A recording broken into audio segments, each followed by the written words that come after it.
नमस्कार, मैं आपके साथ अंकित मिश्रा। वक्त हो चला इस खास बुलेटिन के साथ शुरुआत करने का, राजधानी एक्सप्रेस पर सवार होकर खबरों को विस्तार से जानने का। तो हरियाणा से पहली खबर है, जहां हरियाणा विधानसभा का सत्र कल से शुरू हो जाएगा। सरकार को कई मुद्दों पर घेरने की तैयारी में विपक्ष नजर आएगा। 13 मार्च को प्रदेश का बजट यानी 2025-26 बजट पेश किया जाएगा। विपक्ष पेपर लीक, बेरोजगारी जैसे मुद्दों पर सवाल उठा रहा है। हरियाणा विधानसभा का बजट सत्र शुक्रवार यानी कल से शुरू हो रहा है। विपक्षी कांग्रेस पार्टी बेरोजगारी, पेपर लीक, बढ़ते कर्ज जैसे मामलों को लेकर के सवाल खड़े करेंगे, जिसमें कानून व्यवस्था और किसानों की समस्या जैसे कई मुद्दे इस सरकार को घेरने की तैयारी में विपक्ष इकट्ठा करके बैठा है। जानकारी के मुताबिक बजट सत्र के संभावित रूपरेखा के अनुसार 7 मार्च को राज्यपाल के अभिभाषण के साथ इसकी शुरुआत होगी। 10, 11, 12 मार्च को राज्यपाल के अभिभाषण पर सदन में प्रस्तावित चर्चा हो सकती है, जबकि 13 मार्च को मुख्यमंत्री नायब सिंह सैनी वित्त मंत्री के रूप में वित्त वर्ष 2025-26 का बजट पेश करेंगे। इस पर 17 और 18 मार्च को चर्चा होनी है। सत्र के 25 मार्च तक चलने की संभावना है। पूर्व मुख्यमंत्री और कांग्रेस नेता भूपेंद्र सिंह हुड्डा ने कहा है कि उनकी पार्टी इस सत्र में पेपर लीक, बेरोजगारी, भ्रष्टाचार, कानून व्यवस्था जैसे मुद्दों को प्रमुखता से उठाएगी। साथ ही सरकार पर आरोप लगाते हुए उन्होंने कहा कि प्रदेश में एक के बाद एक परीक्षा पत्र लीक हो रहे हैं, जिससे सरकार की नीयत पर सवाल खड़े हो रहे हैं। तो साफ तौर पर मेरा सरकार से ये निवेदन है कि जो बजट ला रही है सरकार, उसमें थोड़ा सा राहत वाला बजट दे, ताकि आगे जो महंगाई बढ़ रही है, डेली महंगाई बढ़ रही है, रोज मर्रा की चीजें महंगी हो रही है, उस पे लगाम लगाई जाए। जैसे आज हम कोई दाल, कोई सब्जी या कोई राशन का सामान खरीदने जाते हैं, तो आज अगर वो 100 रुपए का है तो हम 4 दिन बाद लेने जाते हैं, वो 110 का मिलता है। प्रॉफिट दुकानदार का कम होता जा रहा है और दुकानदार परेशान है कि वो बच्चों को पढ़ाए या घर का खर्चा चलाए। और हम ये चाहते हैं कि सरकार सबको एक तरह से देखे, और जैसे जीएसटी है, जीएसटी पे थोड़ा कम जीएसटी, जैसे 18% है, थोड़ा कम होना चाहिए, दुकानदार को राहत मिले। सरकार से अनुरोध करना चाहते हैं कि जो हमारे प्राइवेट स्कूल हैं, बजट बनाते समय प्राइवेट स्कूल्स को भी ध्यान में रखा जाए। सरकार की एक चिराग योजना है, उसके अंदर कुछ पैसे मिलते हैं। अगर सरकार उन पैसों में थोड़ा सा इजाफा करे तो प्राइवेट स्कूल समाज में शिक्षा का और ज्यादा प्रचार और प्रसार कर सकेंगे। रूप से जो वस्तुएं यूज होने वाली है उसको थोड़ा सा मद्देनजर रखकर फिर बजट पास कीजिए। जैसे फल सब्जी हो गई, जो किचन में होने वाले मसाले हैं और जो बहुत सी चीज़ें हैं यूज़ होने वाली, उसमें थोड़ा कम करिए जो भी दाम है। मेरे साथ मेरी सहयोगी ज्यादा जानकारी के साथ वीना अरोड़ा जुड़ रही हैं। वीना, हरियाणा में कल से विधान सत्र यानी शुरुआत हो जाएगी और 13 मार्च को बजट पेश किया जाएगा। इस बार इस बजट में क्या कुछ खास देखने को मिल सकता है जो सरकार ला सकती है, इंट्रोड्यूस कर सकती है? जी अंकित, हरियाणा विधानसभा सत्र का जो बजट है वो शुरू होने जा रहा है, लेकिन होली के त्योहारों को देखते हुए ये जो बजट है अभी 17 मार्च को तो मुख्यमंत्री नायब सैनी बजट पेश करेंगे और 28 मार्च तक ये बजट चलेगा, क्योंकि पहले जो बजट जो था 25 मार्च तक चलना था, लेकिन अब 28 मार्च तक ये बजट चलेगा। क्योंकि अगर हम बजट की बात करें, चाहे वो हर तरह की मार्केट को लेकर, चाहे गृहिणियों को लेकर, चाहे बिजनेस को लेकर, चाहे इलेक्ट्रॉनिक को लेकर, ऐसी कई व्यवस्थाएं हैं जिसको लेकर लोग परेशान रहते हैं। क्योंकि सबको उम्मीद होती है कि जिस तरह से हर साल थोड़े वक्त बाद नया बजट पास होता है, उसमें लोगों को ये होता है कि उनको टैक्स में छूट मिलेगी या सब्जियों पर, उनकी रसोई पर जो है कहीं ना कहीं छूट मिलेगी, इलेक्ट्रॉनिक चीजों पर छूट मिलेगी, शिक्षा पर छूट मिलेगी। ऐसी कई चीजें होती हैं जिनको लेकर लोगों को बजट को लेकर उनका ये अनुमान होता है कि इस बार उनको बजट पर छूट मिलेगी। अगर हम यूथ की बात करें तो उनको शिक्षा पर भी छूट देनी चाहिए। अगर हम गृहिणियों की बात करें, सब्जी में आए दिन कहीं ना कहीं हर चीजों में महंगाई होती आती है, चाहे दालें हों या मसाले हों, सब्जियां हों। अगर हम बात करें, पिछले दिनों टमाटर 200 रुपए के भाव पहुंच गया था और मटर भी 200 रुपए के भाव को छू चुका था। ऐसे में कहीं ना कहीं जो इसका पूरा प्रभाव गृहिणी की रसोई में पड़ता है। अगर हम इलेक्ट्रिकल मार्केटिंग की बात करें तो बिना इलेक्ट्रिक के या मोबाइल एक्सेसरीज के हर चीजों पे जो आज यूथ है, क्योंकि सब कुछ कंप्यूटर जमाना है, हर चीज के लिए लोगों को दुकानों पर जाना पड़ता है, मोबाइल एक्सेसरी के लिए हर जगह जाना पड़ता है। जैसे जैसे ठीक है वीना, आपको यहाँ रोक रहे हैं, क्या कुछ कह रहे हैं मुख्यमंत्री, जरा सुनवाते हैं। नायब सिंह सैनी क्या कुछ कह रहे हैं? करके उसके अंदर एक रास्ते के ऊपर चलेंगे और भवन हमने बनाना, क्योंकि हमारा छोटा भवन है विधानसभा का, उसको लेकर के उसमें चर्चा हुई है। बार-बार ये बात कहता है कि नया भवन अब नहीं बनना चाहिए, इसी को एक्सटेंड करना चाहिए, तो इस बात पे सहमत है सर विपक्ष? नहीं, देखिए, ये भी उनकी तरफ से ये भी सुझाव था। उसके अंदर मैंने कहा भी कई विषय इस भवन को लेकर के कई चर्चाएं हैं और अलग अलग सबके मत हैं, रास्ता एक है। हाँ, बजट कब पेश होगा सर? ये 25-26 का बजट कब पेश होगा? ये 17 तारीख को बजट पेश होगा। कोई सर नए भवन को लेकर पंजाब के जितने भी मंत्री हैं, जितने भी नेता हैं, वो लगातार ये कहते हैं कि हरियाणा को चंडीगढ़ में जगह नहीं दी जानी चाहिए, नया जो विधानसभा का परिसर बनना है वो नहीं बनना चाहिए, कि हमारा भी हक है चंडीगढ़ पे, हमारे हक को भी नहीं। देखिए, हरियाणा को जमीन मिली तो पंजाब को भी दी जाए। अच्छा है, हमने तो कहा था कि क्योंकि अगर पंजाब भी अगर अपना अलग भवन बनाना चाहे तो बनाए ना, अच्छा है, क्योंकि अभी परसिमन होगा, परसिमन के अंदर सीटों की बढ़ोतरी भी होने वाली है, उसमें इनका भवन भी से छोटा पड़ेगा, हमारा भवन छोटा पड़ रहा है, तो हम चाहते हैं वो भी अपना भवन बनाए, अच्छा है, उसके अंदर कोई ये नहीं है क्योंकि भी उसको देना है उसको नहीं देना, ऐसा नहीं है। सर बजट सत्र शुरू होने में अभी कुछ ही समय बचा है सर, कल राज्यपाल का अभिभाषण है, बजट जो सत्र शुरू हो जाएगा, लेकिन हालांकि मसला प्रोग्रेस का सर, लेकिन अभी तक नेता विपक्ष नहीं है, तो आपको लगता है सर कि सदन में नेता विपक्ष की एक मजबूत भूमिका कांग्रेस पार्टी को तय करनी चाहिए ताकि प्रदेश के जनहित के मुद्दों पर सत्ता पक्ष और विपक्ष मिलकर आगे बढ़े? नहीं, देखिए, वरिष्ठ नेता है भूपेंद्र सिंह हुड्डा, वो है ना। हाँ, वो पार्टी का उनका फैसला है, वो आ जाएगा। ये बताइए कि कितने बिल इम्पोर्टेंट जो है इस सत्र में लाने जा रही है सरकार? वो आपको बताएंगे, हम बिल आएंगे, कई बिल आ रहे हैं, आपको समय समय। हमारी सहयोगी वीना हमारे साथ ज्यादा जानकारी के साथ जुड़ी हुई है। वीना, अभी मुख्यमंत्री को भी हम सुन रहे थे जो बता रहे हैं कि बजट सत्र की शुरुआत होगी, हर वर्ग को साधने की कोशिश होगी। विपक्ष को लेकर के क्या रणनीति बनाई गई है जिस पर काम इस बजट सत्र में दिख सकता है कि हंगामे को कैसे कम किया जाएगा? जी बिल्कुल, अभी मुख्यमंत्री नायब सैनी बिजनेस एडवाइजरी की मीटिंग में थे, जहां पर ये प्रेस वार्ता भी चल रही थी, वहां पर वो बातचीत कर रहे थे। अगर हम विपक्ष की बात करें तो कांग्रेस का जो विपक्ष का जो दल है वो पूरी तरह से तैयार है विधानसभा सत्र में पहुंचने के लिए, क्योंकि सभी दलों को निमंत्रण दिया गया है कि सभी अपने तथ्यों को लेकर इस सत्र में पहुंचे और जिस तरह के मुद्दे उनको उठाए। कहीं ना कहीं जो विपक्ष है हरियाणा में जिस तरह के मुद्दों को लेकर जनता परेशान है, ऐसे कई मुद्दों को लेकर कांग्रेस है उन तथ्यों, उन मुद्दों को लेकर कहीं ना कहीं सत्र में आने के लिए बिल्कुल तैयार है। कहीं ना कहीं विपक्ष जो है विधानसभा सत्र में पहुंचकर जो मुख्यमंत्री नायब सैनी है उनसे कई जो बातों पर जो है सवालों पर जवाब जो उनसे पूछ सकते हैं। बहुत बहुत शुक्रिया तमाम जानकारी के लिए आपका। हरियाणा में हुए जीएसटी स्कैम का पर्दाफाश देखने को मिला, जिसमें जसकौर सिंह ने दस्तावेज पेश किए हैं। अधिकारियों की मिली भगत से ये पूरा बड़ा घोटाला देखने को मिला है। हरियाणा विधानसभा के सामने इस पर धरना दिया जाएगा। 2 नंबर के बिल के जरिए किया जाता था स्कैम। तो जो जानकारी जसकौर सिंह ने दस्तावेज पेश कर दिए हैं, अधिकारियों की मिली भगत से ये बड़ा घोटाला देखने को मिला है, जिसमें हरियाणा विधानसभा के सामने धरना दिया जाएगा इस मामले को लेकर के। 2 नंबर के बिल के जरिए ये स्कैम किया जाता था।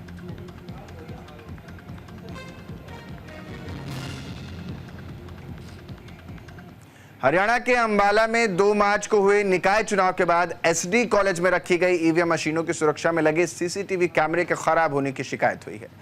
कुछ प्रत्याशियों ने कैमरे का खराब होने की शिकायत एसडीएम को दी। वहीं मौके पर तहसीलदार और रिटर्निंग अधिकारी एसडीएम भी पहुंचे। इस दौरान खराब सीसीटीवी को ठीक कराया गया है। 17 नंबर के जो वार्ड से वहां पर चंद्र छिब्बड़ ने बताया कि जब वो सुबह यहां पर आए तो उन्हें पता चला कि एसडी कॉलेज में ईवीएम की सुरक्षा के लिए लगे कुछ सीसीटीवी कैमरे बंद पड़े हैं, लेकिन बाहर सुरक्षा में जवान मुस्तैद पाए गए। वहीं एसडीएम ने बताया कि तेज हवा के कारण एक कमरे का कनेक्शन लूज हो गया था, जिसके कारण कैमरा बंद था। फिलहाल सभी कैमरों को ठीक करा दिया गया है। अगर किसी को बैकअप सीसीटीवी फुटेज देखनी है तो वो देख सकता है।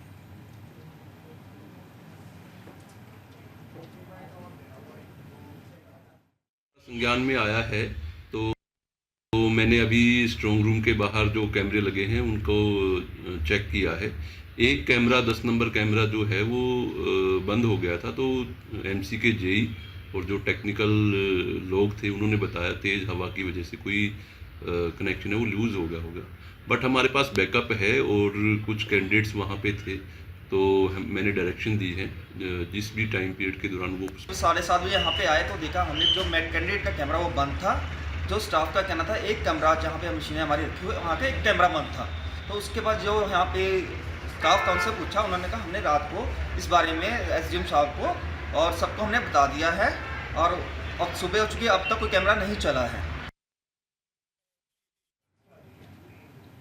हरियाणा सरकार के एंटी करप्शन ब्यूरो रिश्वतखोरी पर लगाम लगाने के लिए एक्शन मोड में है। हाल ही में अंबाला एंटी करप्शन ब्यूरो की टीम ने एक महिला पटवारी को रिश्वत लेते हुए गिरफ्तार किया।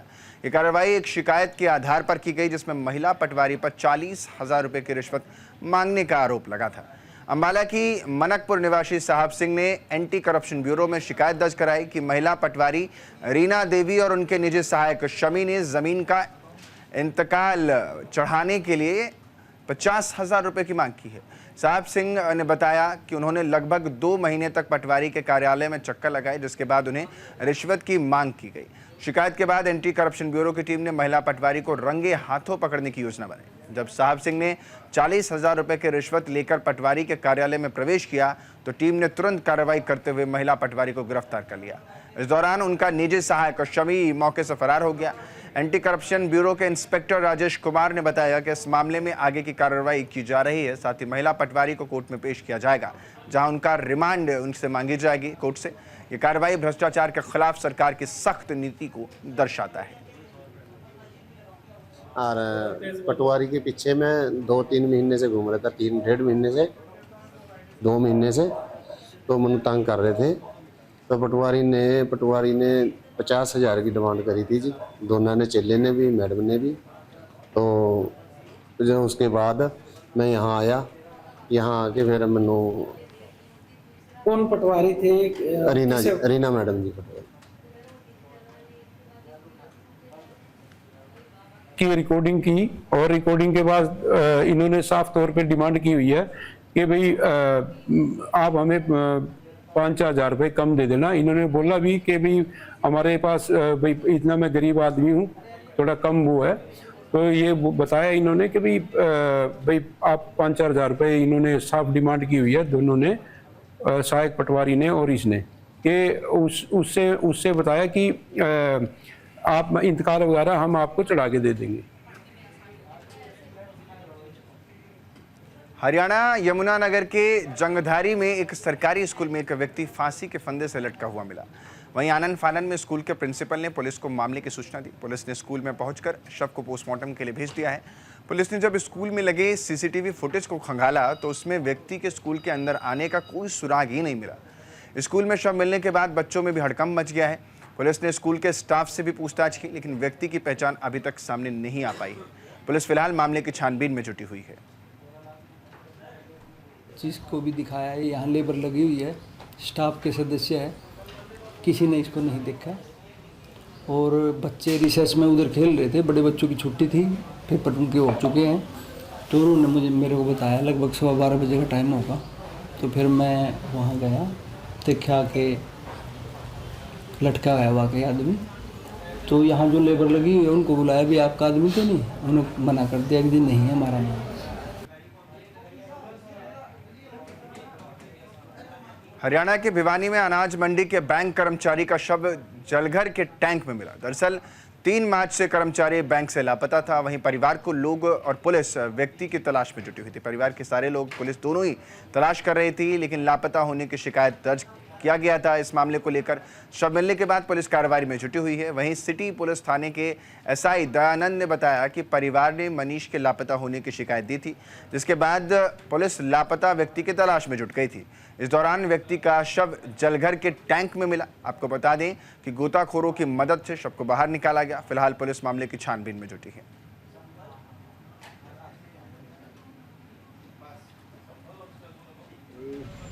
पीएनबी बैंक से खाना खाने के बाद में कहीं निकल गया और ये कह के निकला था कि मैं 10 मिनट में आ रहा हूँ, और फ़ोन को भी वहीं छोड़ गया सीट के ऊपर। मगर हमने पता चला जी 5 बजे जब छुट्टी हुई, बैंक का कर्मचारी हमने घर में फ़ोन देना आया, अगर भाई ये फ़ोन घर में छोड़ गया, घर में आ गया होगा वो, तो वो घर भी नहीं पूछे। 3 तारीख को थाना में दरखास्त प्राप्त हुई थी कि बैंक में नौकरी करता है मनीष कुमार, जो बैंक में नहीं है उसकी तलाश कराई जाए, जिस पर मुकदमा दर्ज करके तफ्तीश अमल में लाई गई। दौरान तफ्तीश कल दिनांक 5 तारीख को इसकी नाश पानी में तैरती हुई मिली है, जो मौका पर वारसन के साथ गोताखोर बुलाकर नाश निकाली गई और पोस्टमार्टम के लिए सरकारी हॉस्पिटल में नाश रखी गई है।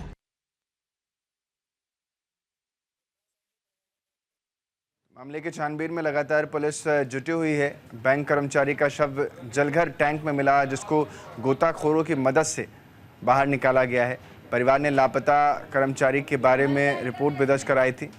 घर, परिवार, रिश्तेदार सभी ढूंढ रहे थे, लेकिन शव मिलने से परिवार में भी हड़कंप मचा है। 1984 के सिख विरोधी दंगों में दिल्ली हाईकोर्ट ने कांग्रेस नेता सज्जन कुमार को एक और मामले में उम्र कैद की सजा सुनाई है। हालांकि यह फैसला पीएम मोदी की सरकार की गठित एसआईटी की कड़ी कार्रवाई का नतीजा है। बीजेपी नेता मनजिंदर सिंह सिरसा ने इस फैसले का स्वागत करते हुए कहा कि ये न्याय की ऐतिहासिक जीत है, जो 40 साल के संघर्ष के बाद संभव हो पाई है। सिरसा ने मोदी सरकार का आभार जताते हुए कहा कि इस फैसले के बाद मोहाली के गुरुद्वारा साहिब में अरदास की गई। उन्होंने कहा कि ये उन पीड़ित परिवारों की जीत है जो 4 दशक से इंसाफ की लड़ाई लड़ रहे हैं। पंजाब के लुधियाना में लोहारा रोड बापू मार्केट में पेट्रोल धमाके का मामला सामने आया। दरअसल एक व्यक्ति हाथ में पेट्रोल लेकर अपनी मोटरसाइकिल में डलाने के लिए लेकर जा रहा था और सिगरेट लगातार वो पी रहा था। इसी दरमियान अचानक से धमाका हो जाता है। व्यक्ति को आग ने अपनी चपेट में ले लिया। आपको बता दें कि आनन फानन में झुलसे हुए व्यक्ति को अस्पताल में इलाज के लिए भर्ती कराया गया है।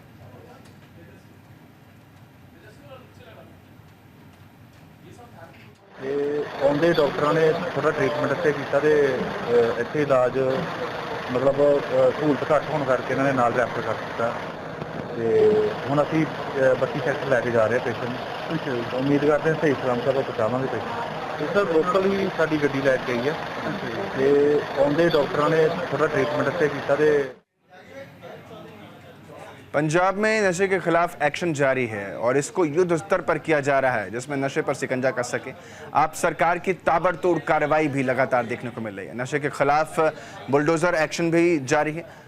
खन्ना में नशा तस्कर के घर पर पीला पंजा चला तो खन्ना में 6 नशा तस्करों के मकान ढहा दिए गए। एक हफ्ते पहले नोटिस भी दिया गया था। पंजाब में वॉर अगेंस्ट ड्रग्स के तहत तो सरकार नशा तस्करों के घरों पर छापेमारी कर रही है, उनकी संपत्तियां जब्त कर रही है। इसके साथ ही अब खन्ना पुलिस ने खन्ना में नशा तस्करों के खिलाफ बड़ी कार्रवाई को अंजाम दिया। पुलिस ने दवा कारोबार के घर को ध्वस्त कर दिया है। ये कार्रवाई एसएसपी डॉक्टर खन्ना की मीट मार्केट पर की गई है। नेतृत्व ज्योति यादव ने किया। एसएसपी डॉक्टर ज्योति यादव ने कहा कि पंजाब पुलिस द्वारा नशा तस्करों के खिलाफ कार्रवाई तेज कर दी गई है, जिसके तहत नशा तस्करों की संपत्तियों को कब्जे में लेकर जब्त किया जा रहा है। नशा तस्करों के घरों को बाहर नोटिस भी चस्पा किए जा रहे हैं। ये ऑपरेशन पुलिस महानिदेशक पंजाब के डीजीपी गौरव यादव और नीलंबरी विजय जगदाले उप पुलिस महानिरीक्षक लुधियाना रेंज लुधियाना के दिशा निर्देश के तहत खन्ना में चलाया गया। ਸਪਲਾਈ ਕਰਦੇ ਹੈ। ਇਹਨਾਂ ਦਾ ਧੰਦਾ ਹੀ ਬਣ ਚੁੱਕਾ ਹੈ ਡਰੱਗਸ ਦਾ, ਤੇ ਉਹ ਡਰੱਗ ਮਨੀ ਨੂੰ ਯੂਜ਼ ਕਰਕੇ ਇਹਨਾਂ ਨੇ ਇੱਕ ਸਰਕਾਰੀ ਜ਼ਮੀਨ ਨੂੰ ਐਨਕਰੋਚ ਕਰਕੇ ਉੱਤੇ ਆਪਣੇ ਘਰ ਬਣਾਏ ਸੀਗੇ ਤੇ ਨਗਰ ਕੌਂਸਲ ਵੱਲੋਂ ਅੱਜ ਦਾ ਇਹ ਐਕਸ਼ਨ ਹੈਗਾ ਤੇ ਇਹ ਓਵਰਆਲ ਅੰਡਰ ਜੋ ਸਰਕਾਰ ਦੀ ਇੱਕ ਮੁਹਿੰਮ ਹੈਗੀ ਯੁੱਧ ਨਸ਼ੇ ਵਿਰੁੱਧ, ਉਹਦੇ ਅੰਡਰ ਹੈਗੀ to break the back of drug trafficking network in Punjab, ਤੇ ਉਹਦੇ ਅੰਡਰ ਹੀ ਐਕਸ਼ਨ ਹੈਗਾ। ਅੱਜ में तेज रफ्तार ट्रॉली से टकराने के कारण 2 कार पलट जाती हैं। हादसे में दोनों गाड़ियां बुरी तरह क्षतिग्रस्त हो जाती हैं। आपको बता दें कि इस हादसे में कार में सवार 3 लोगों की मौके पर ही मौत हो गई, जबकि 6 लोग गंभीर रूप से घायल हो गए हैं। यह हादसा बहुत भीषण रहा है। तस्वीरें भी आप देख पा रहे हैं। ਇਸ ਤਰ੍ਹਾਂ ਦੀ ਸੇਖਵਾਂ ਦੇ ਕੋਲ ਨਾ ਇੱਕ ਟਰੈਕਟਰ, ਇੱਕ ਕਾਰ ਤੇ ਇੱਕ ਹੋਰ ਕਾਰ, ਇਹਨਾਂ ਤਿੰਨਾਂ ਦਾ ਆਪਸ ਵਿੱਚ ਇੱਕ ਐਕਸੀਡੈਂਟ ਹੋਇਆ ਤੇ ਜਿਹੜੀ ਟਰਾਲੀ ਸੀ ਉਹ ਉੱਥੇ ਕਿਤੇ ਪਰਾਲੀ ਦਾ ਡੰਪ ਹੈ, ਉੱਥੋਂ ਆਪਾਂ ਉੱਪਰ ਚੜ੍ਹਨ ਲੱਗੀ ਸੀ ਤੇ ਇੱਕ ਕਾਰ ਆ ਰਹੀ ਸੀ ਇੱਧਰੋਂ ਬਟਾਲੇ ਵੱਲੋਂ ਜਾ ਰਹੀ ਸੀ, ਇੱਕ ਕਾਰ ਕਾਦੀਆਂ ਵੱਲੋਂ ਆ ਰਹੀ ਸੀ। ਇਹਨਾਂ ਦਾ ਆਪਸ ਵਿੱਚ ਐਕਸੀਡੈਂਟ ਹੋ ਗਿਆ, ਜਿਹਦੇ ਨਾਲ ਜਿਹੜੀਆਂ ਇਸ ਵੇਲੇ 3 ਜਿਹੜੀਆਂ ਉਹ ਮੌਤਾਂ ਹੋ ਗਈਆਂ ਨੇ। आर्थिक संकट से जूझ रही हिमाचल प्रदेश की सरकार द्वारा मंदिरों से पैसे मंगाने के मुद्दे ने राज्य की राजनीति को पूरी तरह से गरमा दिया है। हिमाचल प्रदेश के पूर्व मुख्यमंत्री और विपक्ष के नेता जयराम ठाकुर ने कांग्रेस सरकार पर गंभीर आरोप लगाए। उन्होंने कहा, कांग्रेस सरकार हिंदू मंदिरों से पैसे लेकर अपनी सरकार चलाने की कोशिश कर रही है। ठाकुर के मुताबिक हिमाचल में मंदिर ट्रस्ट के पास 500 करोड़ से ज़्यादा की संपत्ति है और सरकार उसे अपने बजटीय योजनाओं के लिए इस्तेमाल करना चाहती है।